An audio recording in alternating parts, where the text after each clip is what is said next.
Whatever relationships you have, friends, coworkers, lovers, spouses, you have mutually defined that relationship, and I'm going to talk to you about you. Why? Because you're the only one listening to this right now.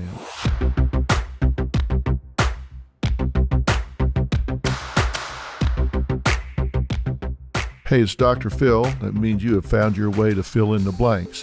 We just finished a 10-part series called Living by Design, and in that 10-part series, I gave you a playbook to be a power player, to be a winner in your life. What I want to do now is talk to you about the fact that you are a social being. Because I've studied success, and not one case study I've done of success was a lone ranger. Every one of them surrounded themselves with people that wanted them to succeed. And you know what that means? That means every one of them had relationships. Some of them were marital relationships. Some of them were family relationships. Some of them were friends, whatever, but they all had relationships. If you're standing in the line at the grocery store and you're like third in a line of 10, you have a relationship with the person right in front of you, and you have a relationship with the person right behind you. Now, it's a brief relationship, but it is mutually defined. Like, you step up behind this person in line at the grocery store, they know you're there, and you know they're there, and you got somebody behind you, and they know you're in front of them, you know they're behind you. So what are you going to do? You're going to define a relationship with both of you. Now, the person in front of you, he might look over his shoulder and say, "Hot enough for you?" And you might say, "Yeah," and go back to looking at the expiration date on your milk carton. Okay, now you've just defined a relationship. He made a casual comment, and you heard that comment and then kind of rejected it. You said, "Okay, it's fine. You said something. I choose not to engage." Or you might turn around to the person behind you and say, "Hey, how about all this rain we've been having?" And that person might say, "You're not kidding. It was flooding in my street today. I had to go move this and that." And you guys might strike up a conversation, and next thing you know, you're talking about the Rams or the Cowboys or the Yankees or whatever as you go through the line. So you've mutually defined a different relationship. But it is mutually defined because I believe in the principle of reciprocity. And let me tell you how important this is, because you truly get what you give in a relationship. You're walking down the mall. You see somebody you know, and they say, "Hey, how's it going?" You say, "Fine." And you? What are they going to say? They say, "How's it going?" You say, "Fine." And you? What are they most likely to say? You can make a bet what's going to come out of their mouth next. And it's going to be something like, "Fine," or "I'm good. Thanks for asking." It's going to be at the same level. If you engage superficially, they're likely to respond superficially. If they step up to you and say, "Hey, how's it going?" And you say, "Well, to tell you the truth, this is the hardest week of my life. I lost my mother 2 days ago." Now what are they going to say? Are they going to say, "Well, I'm good, actually. Good to see you, bye"? No, they're not going to do that. You have just taken it from the superficial to the vulnerable. They're going to reciprocate at that level. They're not going to give you a superficial, "Oh, really? Well, good to see you." That's not going to happen. Let me tell you, abuse is not what most people think. Most people think abuse is when somebody hits you in the head, comes up and slaps your face, or throws you up against the wall, or chokes you, or whatever. Is that abuse? Absolutely, that's abuse. So it's not much of a stretch to realize if they yell and scream at you and call you names and demean you, then you can understand how that's abuse as well, right? That's verbal and emotional abuse. But sometimes people miss some forms of abuse. For example, withholding emotions, withholding affection, creating distance and keeping you isolated in an emotionally barren relationship. That too is abusive. being over controlling, where they take away your self-expression, where they cause you to sacrifice being all of who you are in order to be half of a relationship. That is abusive. Some relationships are so controlling that they make the person get all of their friends approved. They listen in to their phone calls. They choose what they wear. They choose who they speak to. They take the car keys when they leave that morning, so whoever the person is that stays at home can't go anywhere. Or they keep the money so tightly controlled that they don't have $5 to put gas in the car to go see their mother. Being over controlling can be abusive. So ask yourself, are you with a partner that's dealing misery to you? Are you with a partner that somehow is creating you constant tension? If you are, can you criticize your partner for it? I suppose you could, but my question is not what's wrong with them. My question is what's wrong with you? Why would you allow that? Well, I'm the one that's supposed to have the answers. So let me answer that question for you.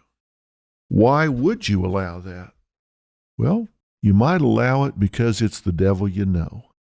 You're in a relationship and at least you're not alone.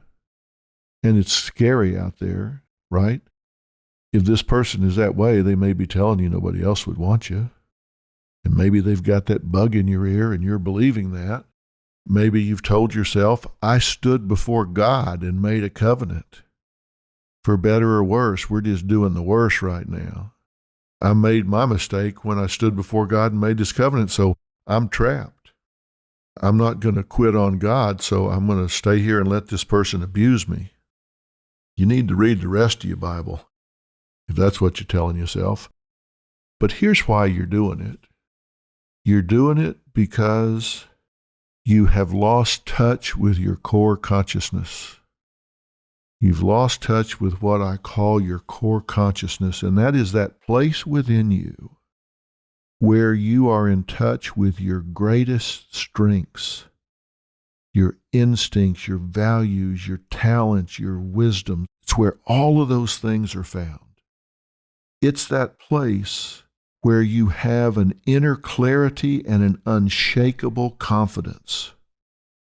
And those characteristics alone determine a quality life. See, I think every one of us is a life manager. We have a client list of one. You're a life manager just as I am. I'm a life manager and my client is Phil. I got one client and that's Phil. So how am I doing? I have to ask myself, how am I doing? Am I managing myself into a nice life? And that's more than money. Do I enjoy my days? Are they tension-filled and anxiety-laced? Or is there joy in my life? Is there excitement and passion in my life? Have I managed myself into a life that is full of joy, excitement, passion, purpose? Or have I managed myself into misery? Have I managed myself into bleakness? Where it's like, oh God, I got to get up and do this again. Holy God. Oh, I got to listen to this again. I got to go to this job again. I got to put up with this health again. I'm out of shape. I'm this, I'm that. If I've managed myself into a miserable lifestyle, if I had a life manager that did that, if they managed me into misery, I would want to fire them, right? But you can't fire yourself. So that means you got to jack yourself up and be a better life manager, including what you're settling for. When you're in touch with your core consciousness, you don't settle. And I want you to be honest with yourself, because I'm going to be honest with you. The truth is not always easy to hear, but it is always the truth. You may not want to hear it. You may not like hearing it. It may be difficult, but the truth is always the truth. And as my partner Robin says, there are not versions of the truth. There's just the truth. What I'm asking you to do first is scrape away all of life's layers of distortion, all the negative messages that you've been accumulating, all of the messages of doubt that you've been accumulating. No matter what else you may have learned, if you continue to settle, if you continue to sell out, if you continue to self-sabotage, then you will continue to create the results that you think you deserve. And if what you're experiencing in your relationships, either with yourself or with other people, is pain and guilt and confusion and anger, then you are not in touch with that core consciousness, that place where you know who you are. You're not in touch with that power, that depth of conviction, where you have the strength to inspire others, to create and relate. And realize that's what you do. You create and relate. This happens at a very high level. And look, no matter what else happens in this relationship reality check, if I fix no relationship in your life except the one that you have with yourself, then I hit a home run. Because that will change every relationship that you have if I change the one that you have with yourself by getting you back in touch with that core consciousness. I want you to decide that you're going to make a decision and accept the reality that you determine the quality that you live. You're not a victim. Trust me, you're not a victim. You can tell me your victim story and I'll take it apart 9 ways from Sunday. You are not a victim. You create your own reality. That's Life Law 7. You create your own reality. You teach people how to treat you. Now, those are just givens, and you have to make those part of your mantra. You create your own reality, and you teach people how to treat you. How do you create your own reality? I said the world is reciprocal. There is reciprocity. You get what you give. If you put out negativism, you get back negativism. You put out positive, you get back positive. And I want you to make a decision right now that you are responsible for the quality you live. You know you better than anybody else, and I want you to do something for me right now. Don't close your eyes and do this, because you might be driving your car right now. But I want you to think back to the happiest time in your life. Now, I don't know how old you are. Listen to this, but I'm assuming you're an adult, 20 plus. Maybe you're 30 or 40. If you're 45, you've lived 16,425 days. And out of those 16,425 days, I want you to think back to the happiest time in your life. Was it when you were a kid? Were you 8 or 9 or 10? Was it when you went to college? Was it when you got that first apartment on your own, that first job? Was it the first time you fell in love? Was it the first time that you really felt like you were independent? Was it the first time that you felt like you really belonged somewhere? That you were accepted by some group of people? What was the happiest time in your life? I want you to think back to that time. If you need to hit the stop button for a minute to think about that, do it. Because I want you to have the happiest time in your life. And I'm going to ask you specific questions about it. So it can't just be, when I was younger. No, the happiest time in your life. Okay, you got that in your mind. If you hit pause for a while, it's okay. If you got that in your mind, when was it? Specifically, when was it? And what about it made it the happiest time in your life? What was going on? You were younger, but did you feel acceptance? Did you feel powerful? Did you feel success? Confidence? The number one need in all people is acceptance. So I'm guessing at that time you felt accepted. You felt like you belonged. But what else about it? See yourself at that time. What did you look like? What did you wear?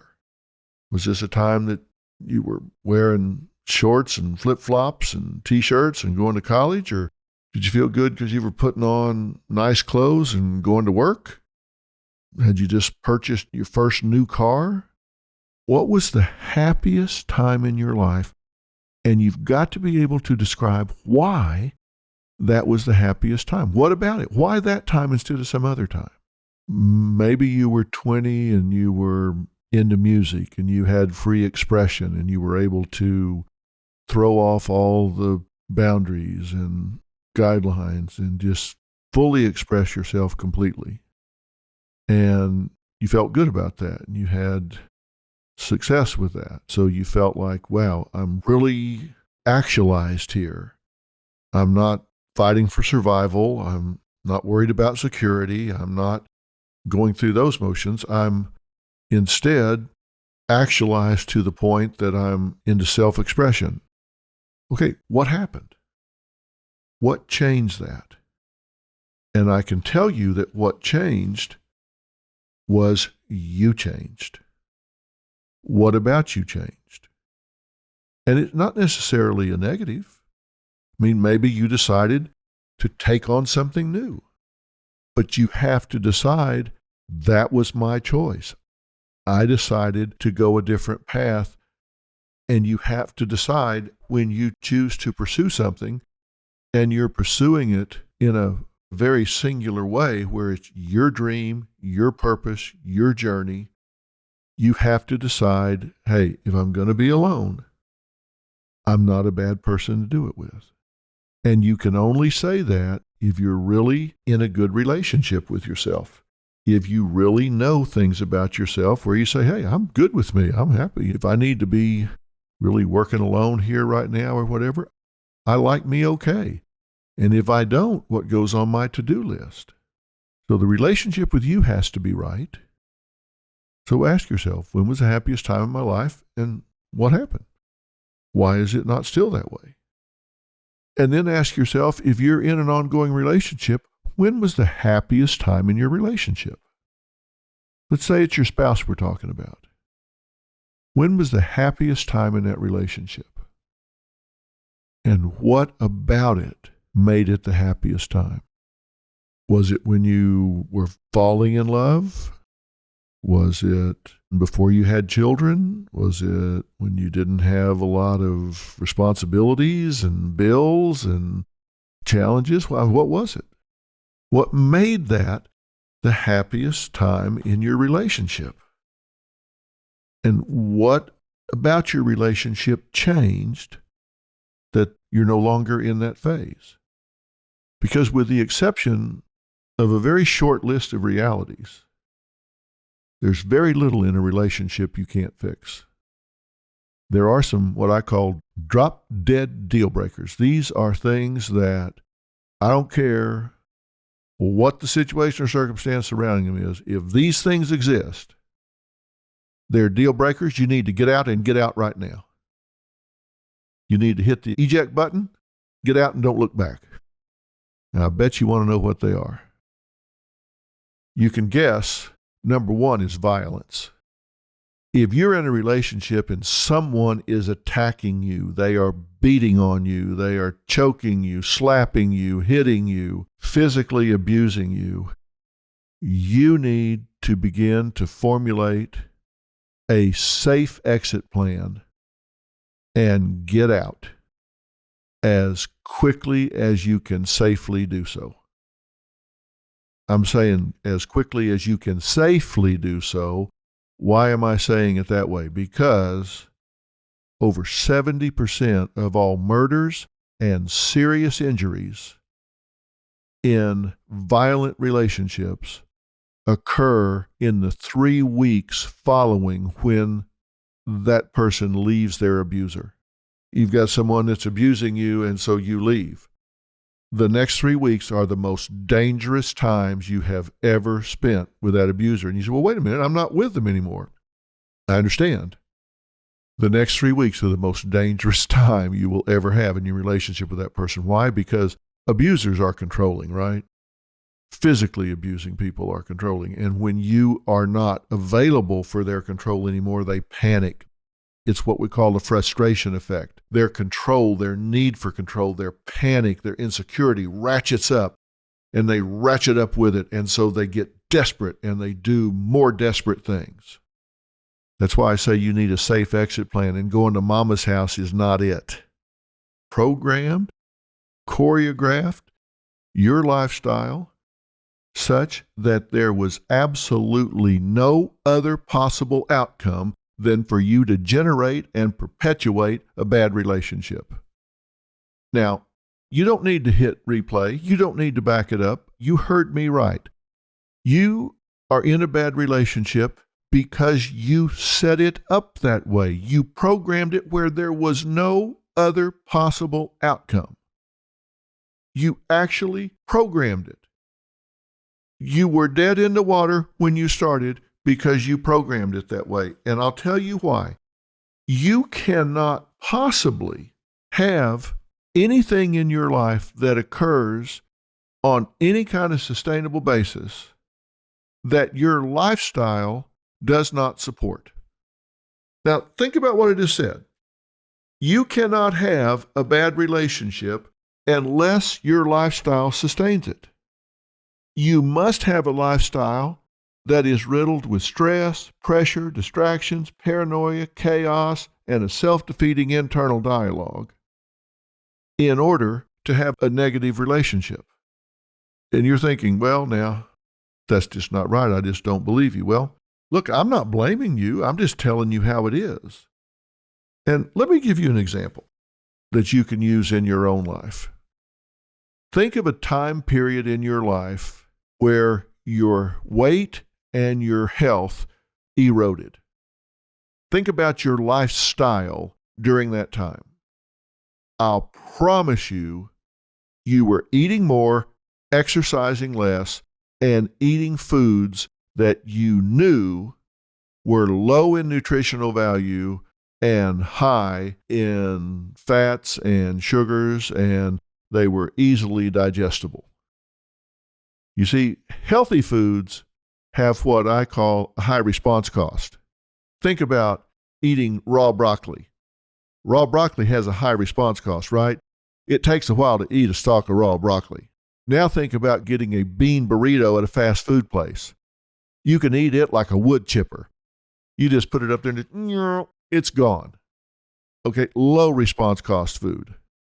So you pick a time in your life where you've put on weight, you're out of shape, you don't feel as good. Your lifestyle supported you being out of shape, overweight, and not feeling as good. Now, let's go to a time in your life where you're energetic and your weight is spot on and your health is good, your lab work is good, your energy is good.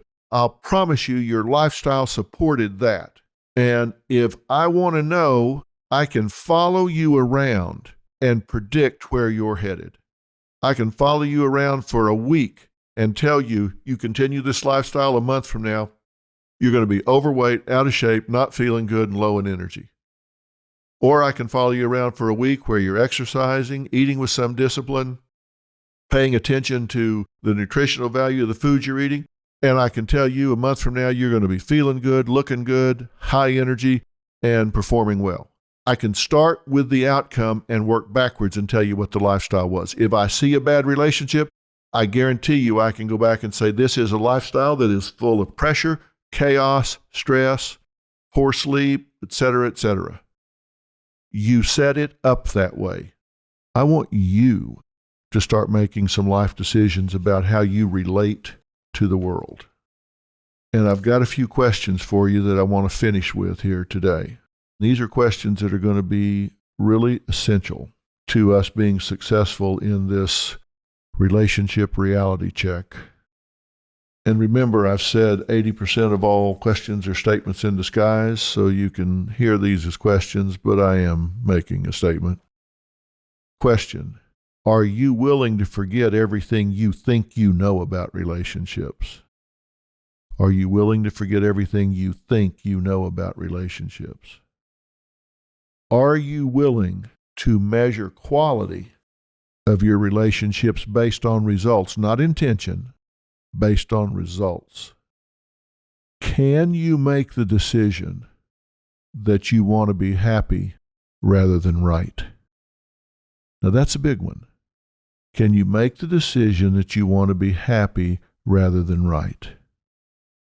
Because if you're in a relationship and you think you're right, maybe you think your partner's all wrong, maybe you think she's doing something horrible, maybe you think she's cheating on you, maybe you think she's spending too much money, maybe you think she's the root of all evil, and you spend the rest of your life as though there's a bomb in the room, and you get to the last day of your life and that bomb never went off, how dumb are you going to feel?